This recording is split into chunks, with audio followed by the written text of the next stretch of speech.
It's so good to be here with you. So good to be together on this second week of Advent. As we prepare for this night in Bethlehem this afternoon, as we prepare for the premiere of 6 Days to Bethlehem tonight, we continue the celebration of Advent by exploring some of the gifts that God longs to give us to help us to prepare for our own 4-week journey to Bethlehem, so that we will be prepared to come to the side of the manger on Christmas Eve with our hearts ready to receive this Christ child into our lives and into our world once again. Last week, we started by talking about the long-forgotten first chapter of the Gospel of Luke, the way that Luke begins the story of the birth of the Christ child. We talked about Zechariah and Elizabeth, and we talked about this gift of a deep sacred longing. We asked you, what is it that you really want this Christmas season? What are the deepest, purest, most sacred longings of your heart? Because until we are able to recognize them, until we're able to be honest with ourselves about what it is that we really want this Christmas, there'll be no room for hope or expectation. And so today we pick up the story where we left off, and the spotlight shifts from Zechariah and Elizabeth over to a man named Joseph and his young fiancée named Mary. And so we pick up in verse 26, immediately after the story of Zechariah and Elizabeth. Listen carefully for the word of God. In the 6th month of Elizabeth's pregnancy, normally we read that, but it just goes right past us because we never read about Zechariah and Elizabeth, right? God sent the angel Gabriel, there he is again, to Nazareth, a town in Galilee, a.k.a. the middle of nowhere, to a virgin pledged to be married to a man named Joseph, a descendant of David. The virgin's name was Mary, the reason why there are so many Marys in our world today. The angel went to her and said, "Greetings, you who are highly favored. The Lord is with you." And as everyone is when they meet Gabriel, Mary was greatly troubled at his words and wondered what kind of greeting this might be, thus sending Gabriel into lifelong counseling. But the angel said to her, as he has to say to everyone he appears to, "Do not be afraid, Mary. You have found favor with God. You will conceive and give birth to a son, and you are to call him Jesus. He will be great and will be called the Son of the Most High.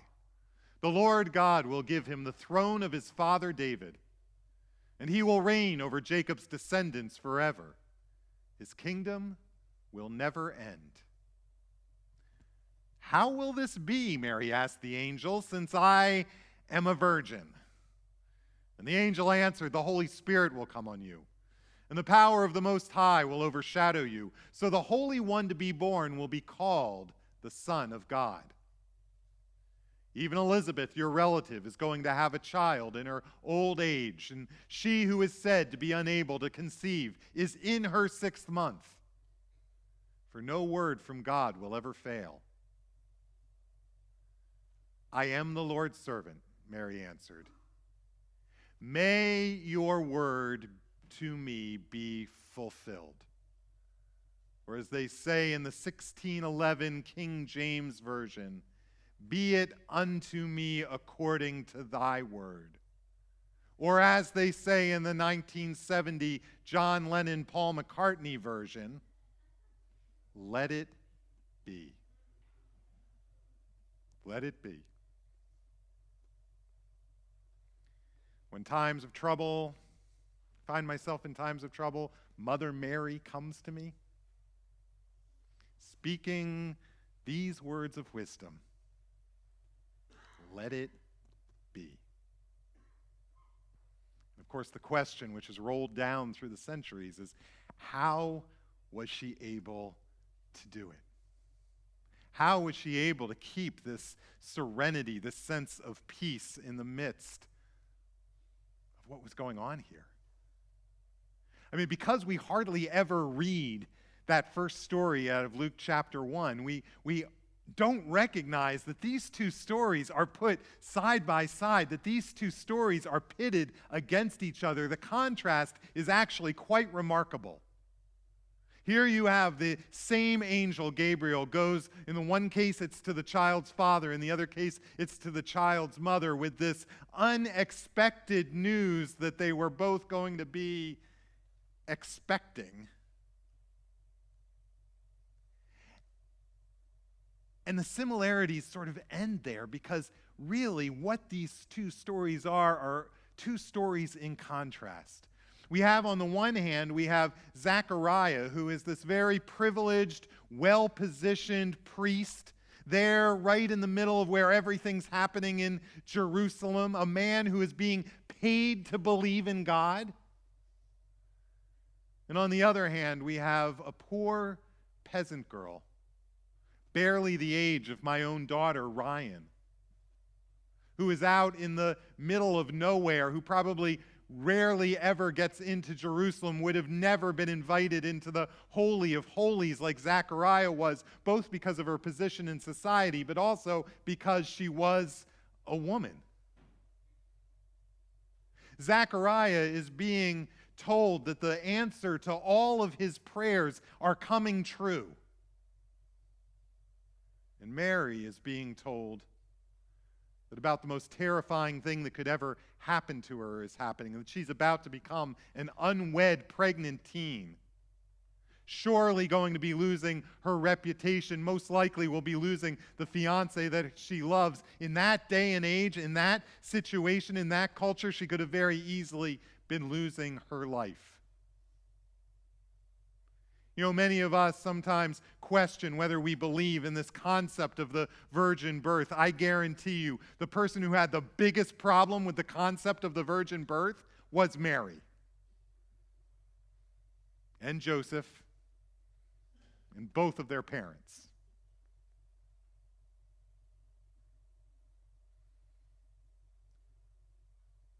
Here you have Zechariah, who has everything to gain and nothing to lose. And then you have Mary, with everything to lose and very little to gain. Zechariah is the one who acts like he can't believe it. How is this going to happen? What do you mean? He almost mocks Gabriel the angel. He's like, I'm too old and my wife's too old. How could this possibly happen? Whereas Mary, somehow, even as the rug is being pulled right out from under her, finds it within herself to take life as it comes. She finds within herself this inner peace, this unearthly kind of inner serenity that allows her to say, let it be. Let it be to me as you have said. How is this possible? Where does this come from? Where does this unearthly kind of inner peace possibly come from? This season is the most beautiful season of the year. It is absolutely my favorite time of year. All of the family and the love and the hope and the mistletoe and the gifts and all of it. I love all of it.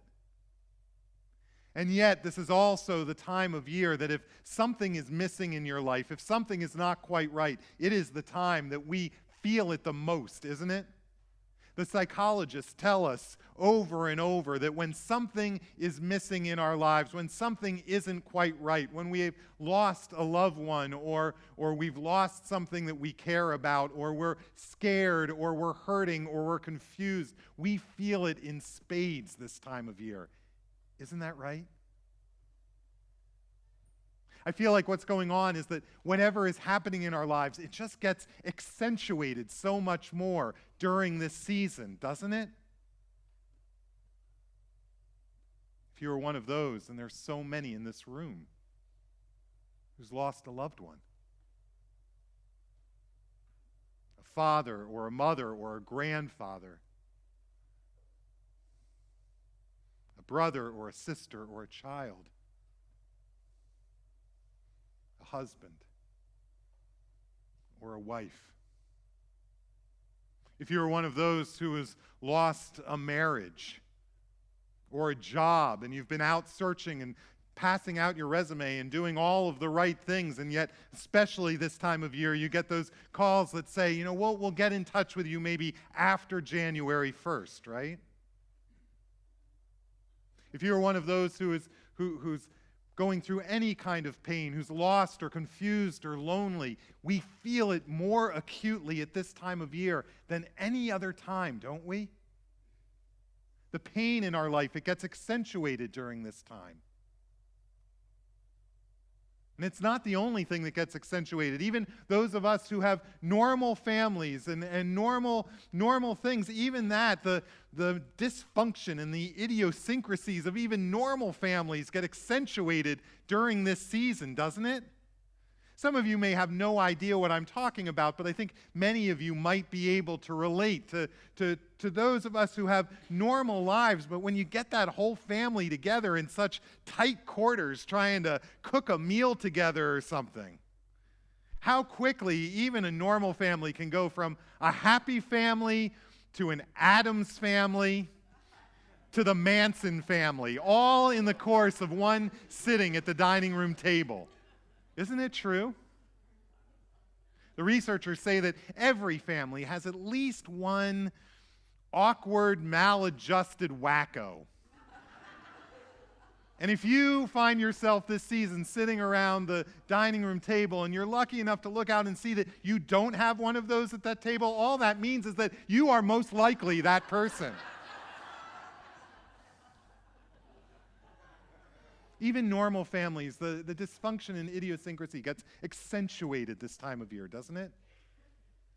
But I think maybe the thing that gets accentuated most is the expectation that we feel, don't we? I think it's one of the biggest lies.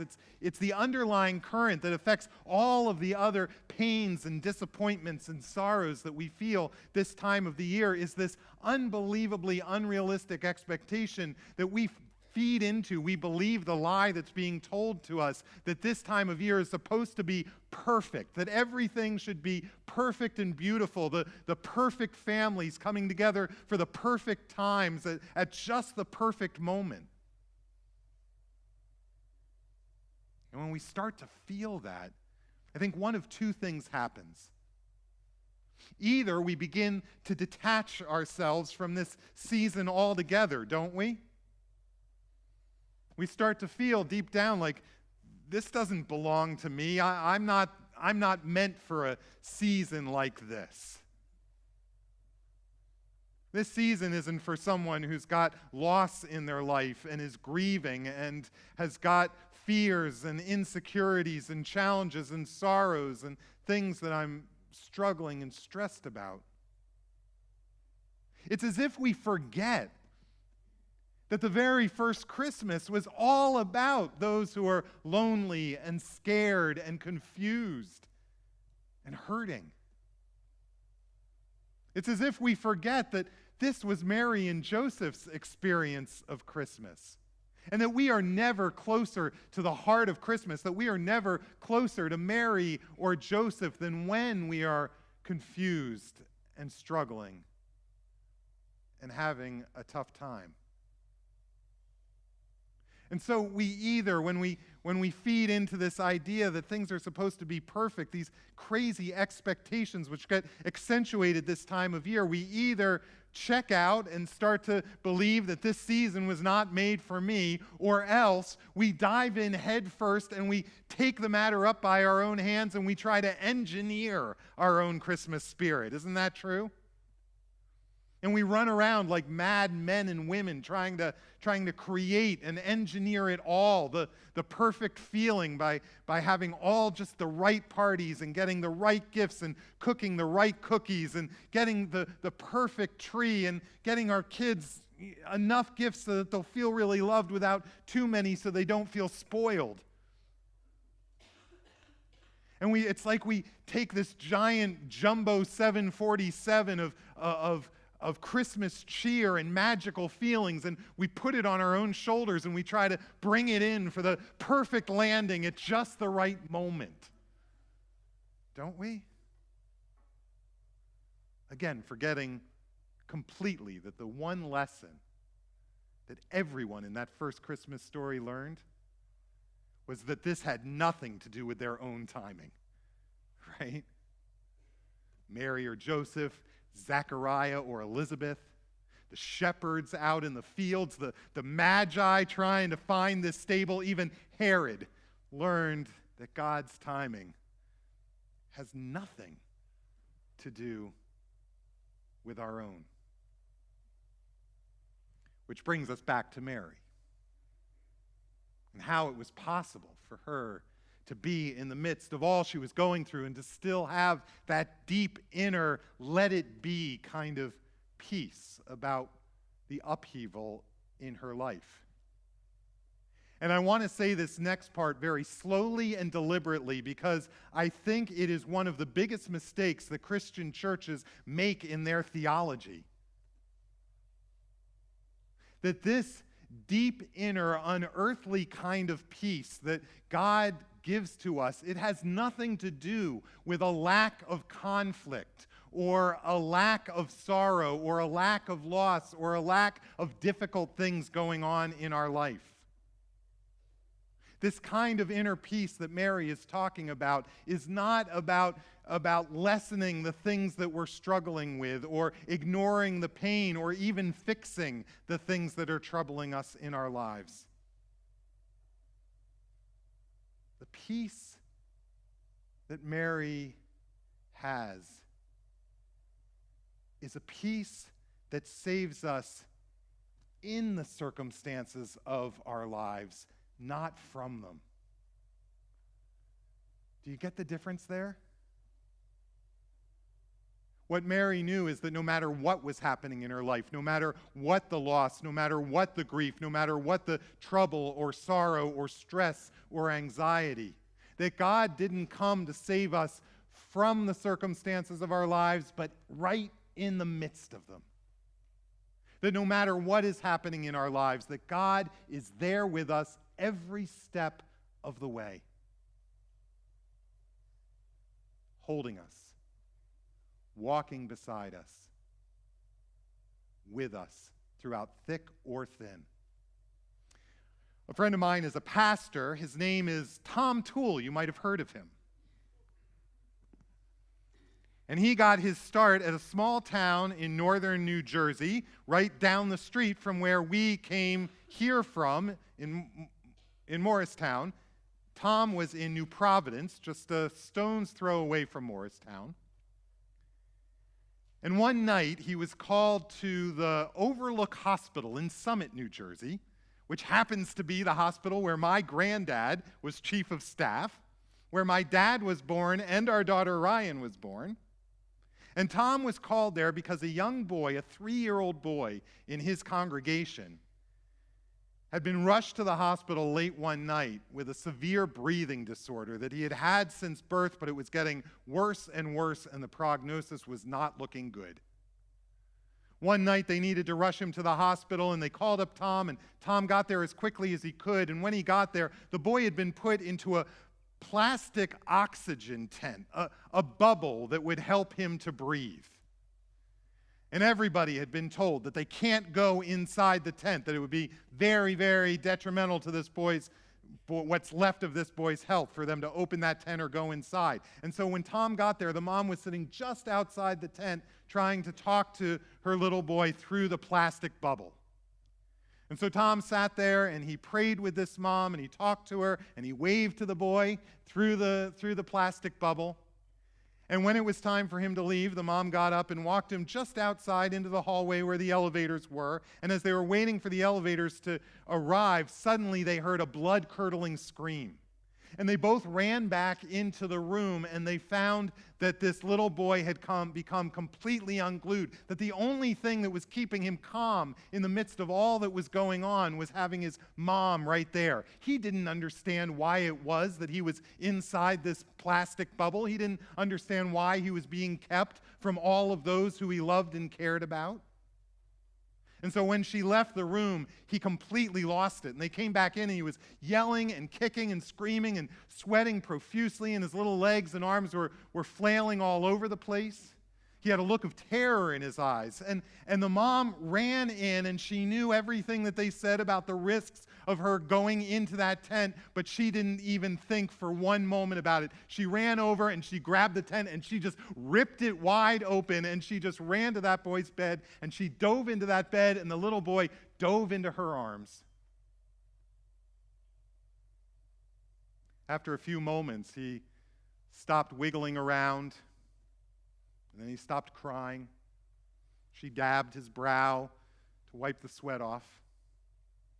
And a few moments later, he fell sound asleep in her arms. That's what Christmas is. Friends, that is exactly what Christmas is. The breathing orders don't go away. Breathing disorders don't go away. Life is terminal. Things don't necessarily get better, but the God of the universe has ripped wide open the veil between God's world and our world. God has ripped apart that oxygen tent and has come in and opened God's arms wide so that we can dive into them. So that no matter what is going on in our life, the losses that we've grieved over, the troubles, the jobs we've lost, the struggles we're having, the alienation we have from members in our family or people that we love, whatever is happening in our life, we will not have to go through it alone.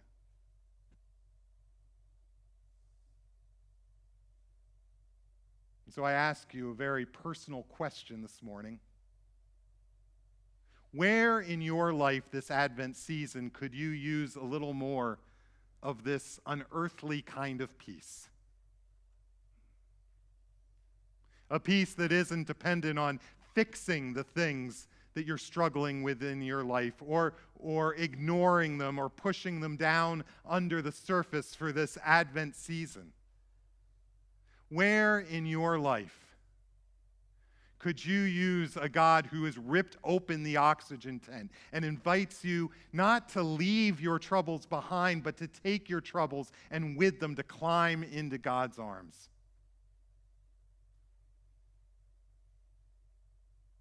We're going to spend a few moments in silent prayer and meditation. And I would invite you to think about where it is that you could use that kind of unearthly peace. That kind of peace where you know that no matter what's going on in your life, that God is with you every step of the way, that you will never be left alone again. Let us spend some time praying to God.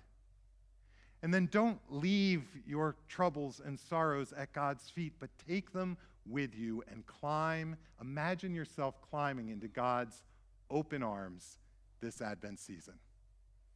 Let's spend some time in prayer.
all of the gifts that matter most to us in this world are gifts that come directly from the hand of God.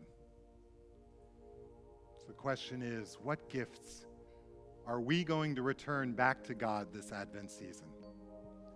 Come, let us give our gifts, our tithes, and our offerings.